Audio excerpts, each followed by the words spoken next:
let me compose myself. Let me just soak it in. Just have some. Let me just loosen my heckin' hair over this. Let me just deep breaths, in and out, in and out.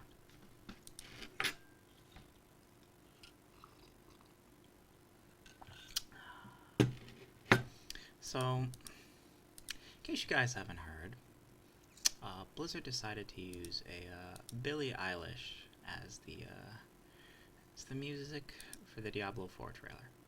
Billie Eilish. So, okay.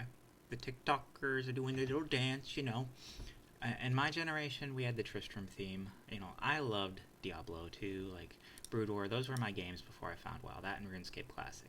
Those are the 3 games of my teenage years. I was around 16 when Classic WoW launched and I started playing it. Before that, I liked me some frickin' Brood War, some frickin' Diablo 2, some RuneScape Classic. That's what I liked. And, we had the Tristram theme. We didn't have Britney Spears' Hit Me Baby One More Time on the trailer for Diablo 2. We didn't have NSYNC doing a cameo in-game at some concert that you joined. The Backstreet Boys were not back. They're not getting their back-to-back Crown of Ages in Diablo 2. That didn't happen. Why? Because of this thing called integrity. I don't know if you guys know what that word means. The world might have forgotten what integrity means or what values are, or a lot of things. I'm bloody out of it, sorry. But, it just blows my, just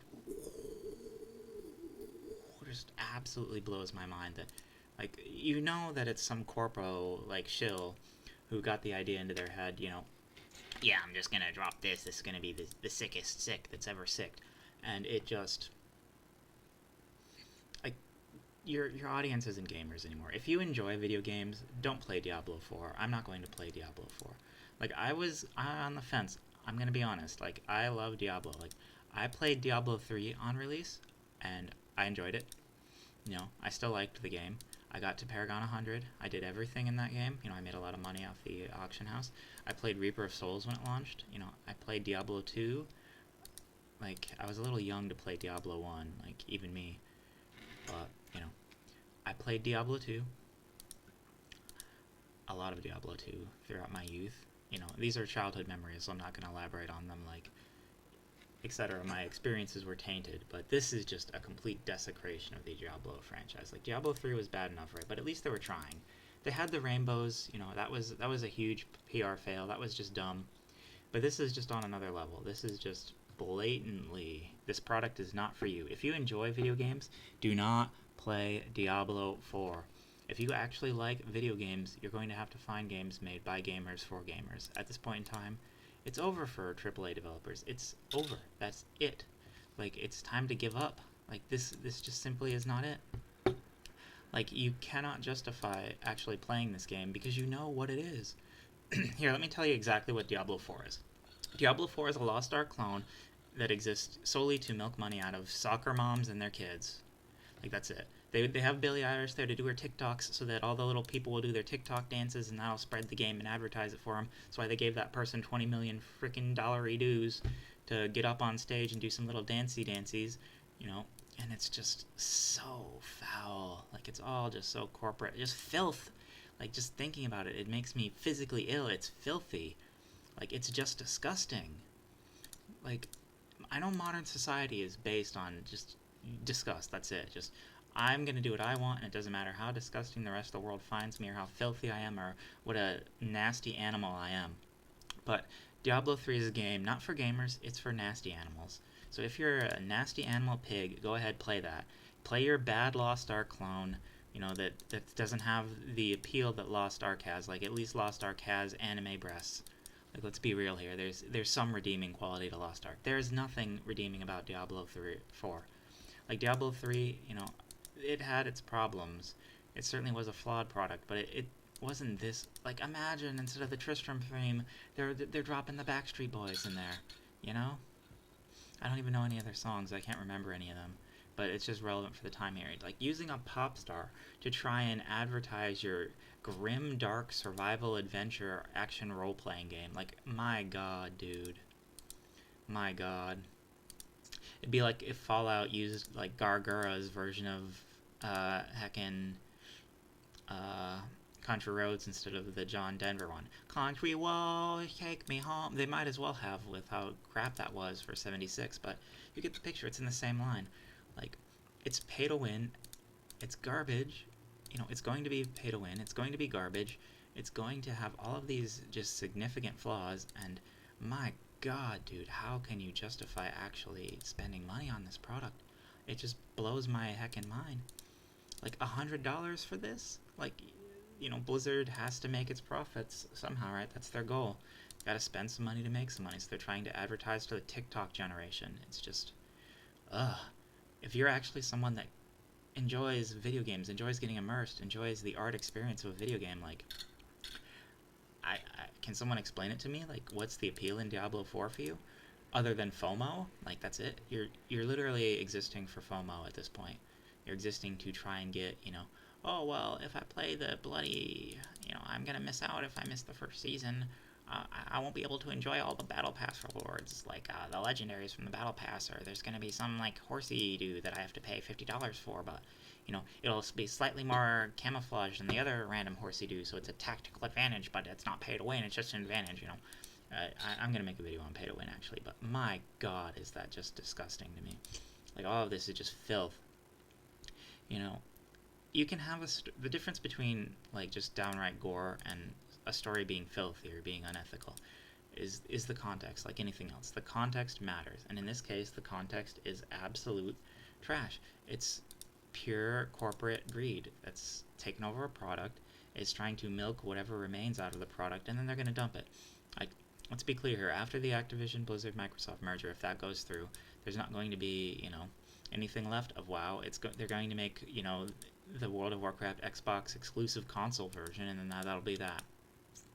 Or, you know, Microsoft will try and finish using all of the remaining titles to try and get their, you know, bottom line up. And then after they've drained that dry, after all of the old school gamers, all of the actual, I need to make a video on what a hardcore gamer actually is too, but all of the hardcore gamers have put in their 2 cents, you know, then it's on to the presses, then it's on to the papers. It's just, how do you justify, like, my god, you know? And then people are wondering why no one's gonna play it after the game is trash. Like, there's like an 80% chance that this game is irredeemable already, and it hasn't even launched. I am the max, let's be clear here, I played the original Diablo 3. I am the max coper for Diablo. There is no one that'll cope harder for this franchise than I.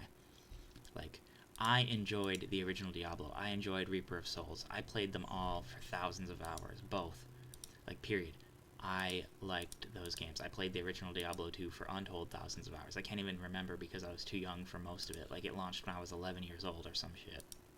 You know, but my frickin' word, like, you know, it's time for gamers to start having some standards, to start embracing, you know, values and acting through them in a way in which they represent what you want in the world, and start not even voting with your wallet, but voting with your mind.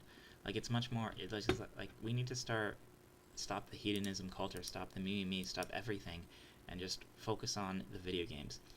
And I need to make a separate video about what a hardcore gamer is, and that'll be coming soon, and a bunch of other stuff, I think, actually, because this just set me off on a whole another tangent, but I just can't believe it. I'm just stunned. It's just surprising to me that we live in a world where someone thought up this idea and thought this was great, and marketing signed off on it, the executive signed off on it. Like, Bud Light was one thing, right? That's bad cancel culture, but it's time for gamer cancer culture to come through, and it's time for it to hit Diablo 4. And, you know, we need to start moving away. So let me tell you basically what some principles are and how you can judge a game in the future too, so this doesn't happen, so companies will stop doing this. If it appeals to frickin' Ryuji, normies, whatever you want to call them, instead of actual gamers, the game is no good, period. Your audience is gamers. It's not soccer moms. It's not Facebook people. It's not phone gamers. It's none of that. If you're not a real gamer, then, you know, this game is not for you if it's not appealing to real gamers. How do you tell if something's appealing to real gamers or not? Priority number one is who are they marketing to? What sort of audience are they interested in getting into their game? You know, it's how they handle things. How are they going to handle PvP? Is it going to be something in which they let the players decide because they have faith in the players because they know their players are gamers? Or are there, gamers, Karen soccer moms that are going to cry when someone kills them and takes their stuff? Like, find games that are looking to play with gamers and are willing to embrace gamer culture and competitiveness. Step two, or rule two, anything is pay to win. Cosmetics are pay to win. I'll make another video about that, but any sort of monetary exchange besides just buying the game, any sort of microtransaction, even DLC, no. Like, if a game has DLC, it's bad. If you can buy game time for in-game gold as well, that's pay to win. I'm playing something that's pay to win now, but the options are so slim in the gaming market. Like, it is what it is. But my god. And, art and direction and story. If the story is not based off Judeo-Christian values or the hero's quest, it's not a game. It's garbage. Just period. Unless it's from the Asian market, in which case it can be based off the coming-of-age story of a little girl, which is their own version of the hero's quest or their own starting ethos. You can go with that. But if it doesn't curtail to Judeo-Christian values or the hero's quest in some form or another, it's not a game worth playing. Just period. Like, there could be good experimental games. I haven't seen them. I've never seen them. Maybe I'll be wrong about that. I hope Diablo 4 proves me wrong and it's something that I want to play, but currently, I am not buying this. Like, I just can't. I can't. It's just so bad. Like, how do they think this is going to be acceptable? Like, who in their right mind? I'm just... Ah! Oh my word, dude. That's just... Oh... I just don't have any words. It's just who wanted that? Who thought of that? The TikTokers wanted it so they can have their little phones and do their little grim dark. Look at me, I'm playing. And they're like a level 2 with like 5 gold. I'm playing my dark little gang. Look at me TikToking it up. Just go away and die. Like Ryuji Shinai. That's all I have to say.